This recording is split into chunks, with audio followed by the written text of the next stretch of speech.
Hey everyone, welcome to my mini blog. তো আমি হলাম এই চ্যানেলের বক্তা। আমার নাম পূজা। তো প্রথমেই সবাইকে জানিয়ে দিই, শুভ নববর্ষের সবাইকে প্রীতি ও শুভেচ্ছা।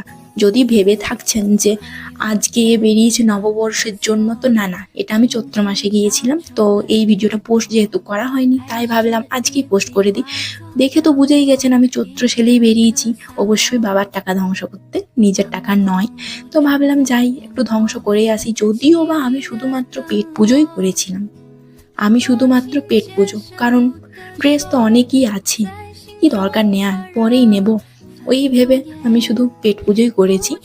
আর মা ঠাকুমার জন্য অবশ্যই শাড়ি আমি নিয়েছিলাম, কিন্তু আমি শুধু পেট পুজোই করেছি। একদমই এতবার বলে নিয়েছি, নিশ্চয়ই আপনারা বিশ্বাস করে নিয়েছেন যে আমি শুধু পেট পুজোই করেছি। তাহলে একটা চমকদার কথা বলি, না আমি শুধু পেট পুজো করিনি, আমি আবার কসমেটিক্স দোকানেও ঢুকেছিলাম।